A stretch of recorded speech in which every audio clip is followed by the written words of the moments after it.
Hello students, मैं अनीता त्रिपाठी स्वागत करती हूँ आपके अपने YouTube channel each one teach one में। स्टूडेंट, आज हम जयशंकर प्रसाद द्वारा रचित पुनर्मिलन पढ़ेंगे। पुनर्मिलन का पहला पद्यांश है। चौक उठी अपने विचार से दूर, कुछ दूरागत ध्वनि सुनती, इस निस्तब्ध निशा में कोई चली आ रही कहती, अरे बता दो मुझे दया कर, कहाँ प्रवासी है मेरा, उस बावले से मिलने को डाल रही हूँ मैं फेरा। सबसे पहले बच्चों आप संदर्भ लिखते हैं। इस अध्याय का संदर्भ होगा प्रस्तुत पद्यांश हमारी पाठ्य पुस्तक के काव्य खंड में पुनर्मिलन शीर्षक से उद्धृत है। यह कवि जयशंकर प्रसाद द्वारा रचित कामायनी महाकाव्य निर्वेद सर्ग से लिया गया है। अब इसके प्रसंग को हम देखेंगे। इसका प्रसंग होगा कि इस पद्यांश में कवि ने मनु की पत्नी श्रद्धा की विरह वेदना को व्यक्त किया है। व्याख्या देखिए। व्याख्या में प्रसाद जी कहते हैं कि ईड़ा सारस्वत नगर की जो रानी है अपने विचारों में खोई हुई थी, तभी उसे दूर से आती हुई आवाज़ सुनाई दी, जिस आवाज़ को सुनकर वह चौंक पड़ी। चौंक उठी अपने विचार से कुछ दूरागत ध्वनि सुनती, वो उस आवाज़ को सुनकर के चौंक जाती हैं और कहती हैं, इस निस्तब्ध निशा में कोई चली आ रही है कहती। उन्होंने सुना कि दूर से इस शांत रात्रि में कोई स्त्री यह कहती हुई चली आ रही थी कि अरे बता दो मुझे दया कर, कहाँ प्रवासी है मेरा, कोई मुझ पर दया करके मुझे ये बता दे कि मेरा प्रवासी पति कहाँ है। उसी बावले से मिलने को डाल रही हूँ मैं फेरा, मैं उस बावले प्रियतम को ढूंढने के लिए यहाँ वहाँ भटक रही हूँ। दूसरे पद्यांश को हम देखते हैं। दूसरा पद्यांश है। रूठ गया था अपनेपन से, अपना सकी न उसको मैं, अपना तो वह मेरा अपना ही था, भला मानती किसको मैं। यही भूल अब शूल सदृश हो, साल रही उर्मे मेरे, कैसे पाऊंगी उसको मैं, कोई आकर कह दे रे। यहाँ पर कवि और प्रसाद जी ने पति के विरह में व्याकुल श्रद्धा की वेदना का वर्णन किया है। श्रद्धा कहती हैं कि मेरा प्रियतम मनु मुझसे रूठ गया है, रूठ गया था अपनेपन से, अपना सकी न उसको मैं। वो कहती हैं कि ऐसा लगता है कि वह अपने आप से ही रूठ गया है।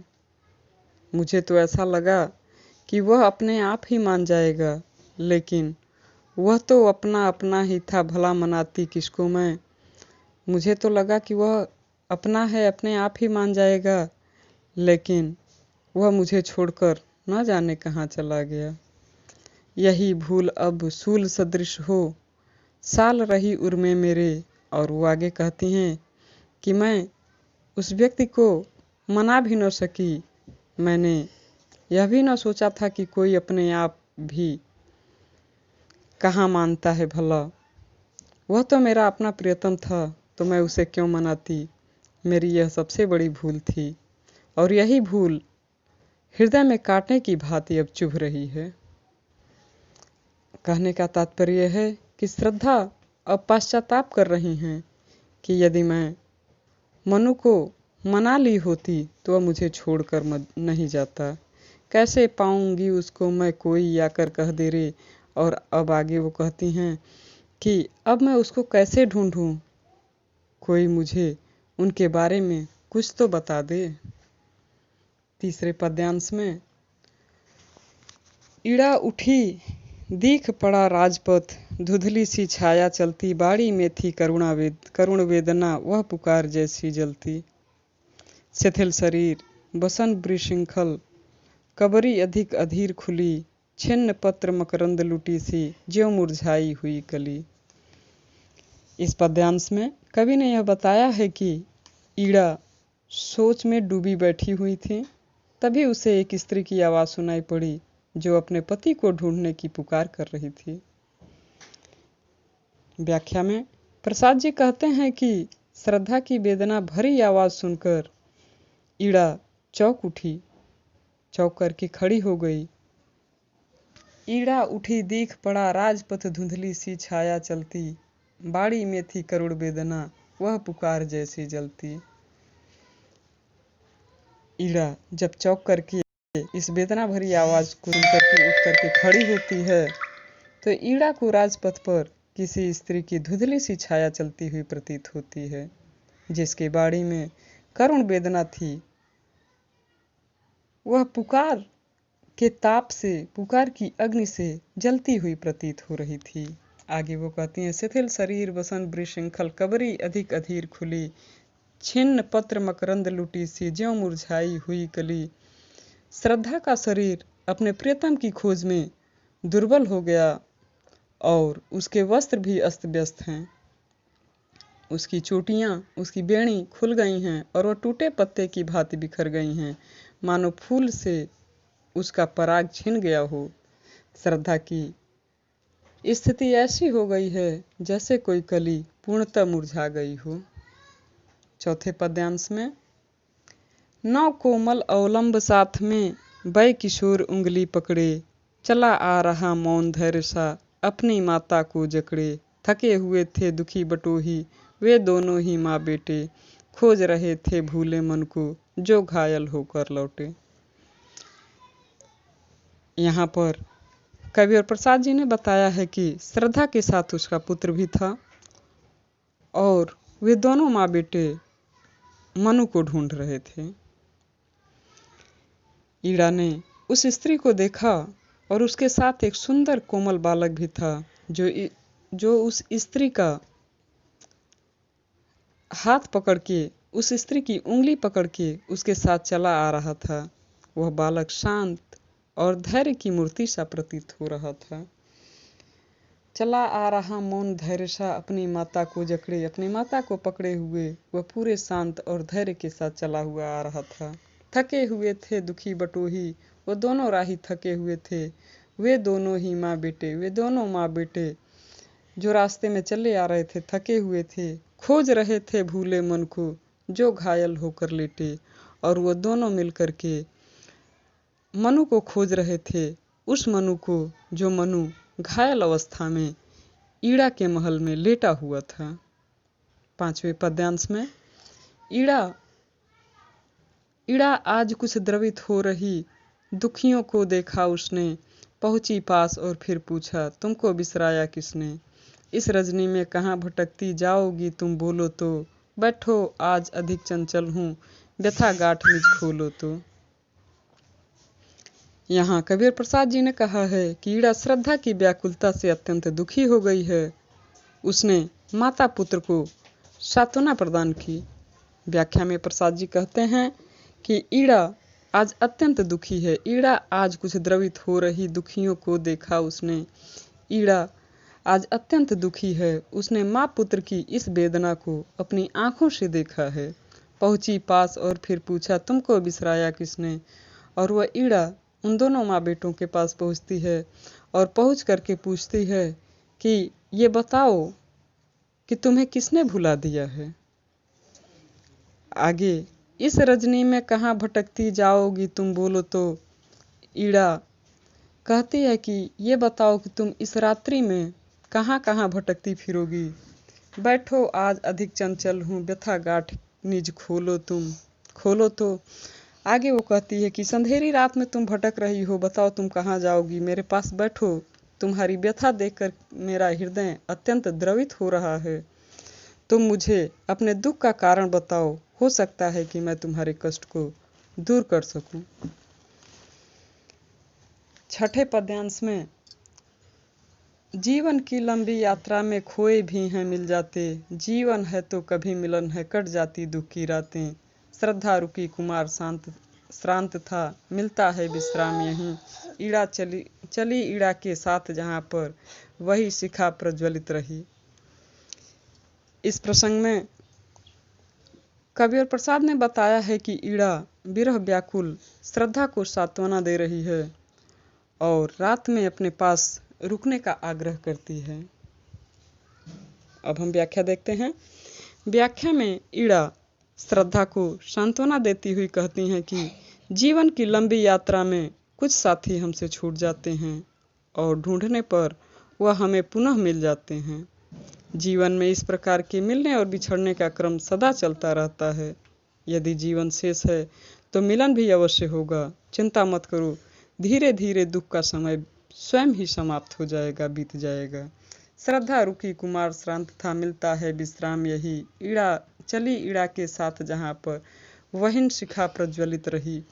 प्रसाद जी कहते हैं कि ईड़ा की बातें सुन करके श्रद्धा को सांत्वना मिलती है। उसका पुत्र भी बहुत थक गया था। उसने सोचा थोड़ा विश्राम कर लेना चाहिए, इसलिए वह ईड़ा के साथ उसी स्थान की ओर चल दी जहाँ पर आग जल रही थी। 7वें पद्यांश को देखें। 7वां पद्यांश कहता है, सहसा धधकी बेदी ज्वाला मंडप आलोकित करती, काम आयनी देख पाई कुछ, पहुंची उस तक डग भरती, और वहीं मनु घायल सचमुच, तो क्या सच्चा स्वप्न रहा, आह प्राण प्रिय यह क्या, तुम यूं घुला हृदय बन नीर बहा।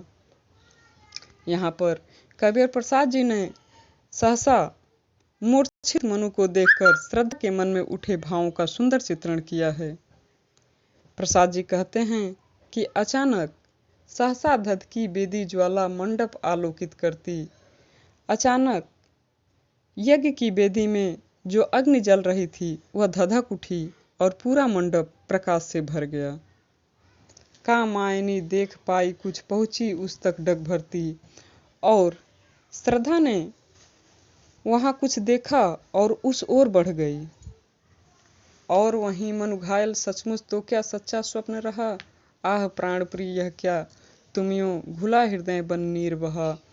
पास जाकर उसने मनु को घायलावस्था में पड़ा पाया और श्रद्धा सोचने लगी कि लगता है कि मेरा स्वप्न सच सिद्ध हो रहा है। और वह चीख पड़ी और बोली, आह प्राण प्रिय यह क्या हो गया, तुम ऐसी दशा में क्यों हो। आशय यह है कि तुम इस प्रकार कैसे घायल हो गए और घायल होकर यहाँ कैसे पड़े हो। यह कहते कहते उसका हृदय अति द्रवित हो उठता है और आंखों से आंसू बह निकलते हैं।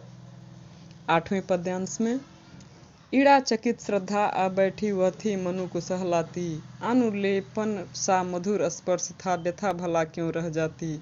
उस मूर्छित नीरवता में कुछ हल्के से स्पंदन आए, आंखें खुली चार कोनों में चार बिंदु आकर छाए। इस पद्यांश में कवि ने श्रद्धा और मनु के मिलन का अत्यंत ही मार्मिक और हृदय स्पर्शी चित्रण किया है। प्रसाद जी कहते हैं कि ईड़ा चकित श्रद्धा आ बैठी, वह थी मनु को सहलाती। श्रद्धा और मनु के प्रेम को देख करके ईड़ा चकित हो उठी। श्रद्धा मनु के पास बैठकर उसको सहलाने लगी। अनुलेपन सा मधुर स्पर्श था, व्यथा भला क्यों रह जाती। और जब मनु को घायल अवस्था में लेटा देखकर श्रद्धा उसके पास बैठकर उससे पूछने लगी कि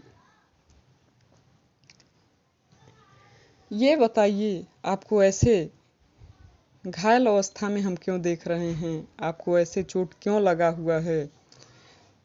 श्रद्धा के जो स्पर्श थे मनु के ऊपर, वो मनु को मरहम सा सुख दे रहे थे।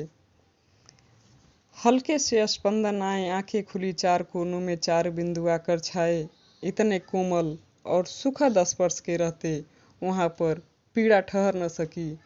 श्रद्धा के स्पर्श से मनु को मरहम का सा सुख प्राप्त हो रहा था और मनु को जब मरहम सा सुख प्राप्त हो रहा था तो मूर्छित अवस्था से धीरे धीरे होश में आने लगे और उनके शरीर में हल्की सी कंपन हुई।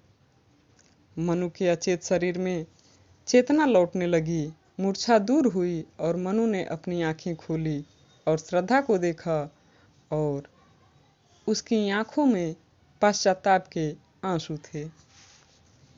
9वें पद्यांश में, उधर कुमार देखता ऊंचे मंदिर मंडप बेदी को, यह सब क्या है नया मनोहर, कैसे यह लगते जी को।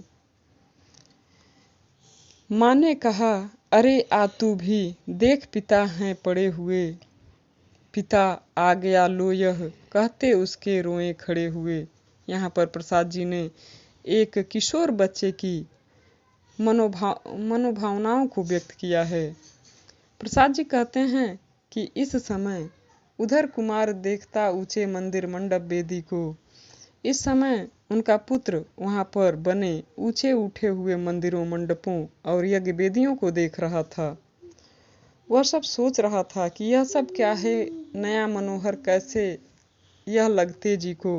वह सोचने लगा कि यह सब कितना मनमोहक दृश्य है, कितना सुंदर है, जो मेरे मन को आकर्षित कर रहा है। माँ ने कहा, अरे आ तू भी देख, पिता हैं पड़े हुए।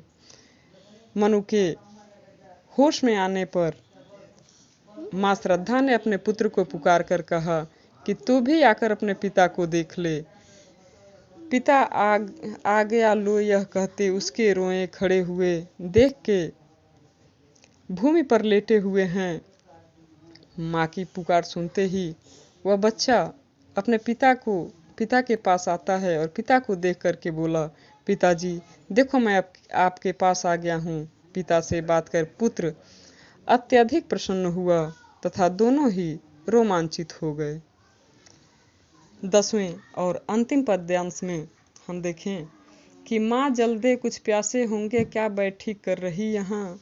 बच्चा कह रहा है कि हे माँ, तू पिताजी को पीने के लिए कुछ पानी दे दे, क्योंकि इनको प्यास लगी होगी। यहाँ पर बैठे बैठे क्या कर रही है। मुखर हो गया सूना मंडप, यह सजीवता रही कहाँ। और आगे वो कहती हैं कि बालक की मधुर आवाज से सारा मंडप झनकार युक्त हो गया।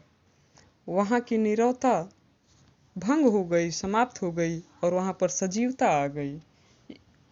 आत्मीयता घुली उस घर में, छोटा सा परिवार बना, छाया एक मधुर स्वर, उस पर श्रद्धा का संगीत बना। वहाँ की नीरवता समाप्त हो जाती है, वहाँ पर सजीवता आ जाती है, जो वहाँ पर पहले नहीं थी। जहाँ वहाँ पर सजीव कुछ नहीं लग रहा था, कुछ ही क्षणों में वहाँ कण कण में आत्मीयता का आभास होने लगा और वहाँ एक छोटे से परिवार जैसा सुखद वातावरण बन गया। श्रद्धा को यह सब एक संगीत के समान सुहाना लग रहा था, अर्थात अब उनके बीच आनंद ही आनंद के भाव विद्यमान रह गए थे। तो प्यारे बच्चों, ये था आपका पुनर्मिलन नामक पाठ। यहाँ पर समाप्त भी होता है।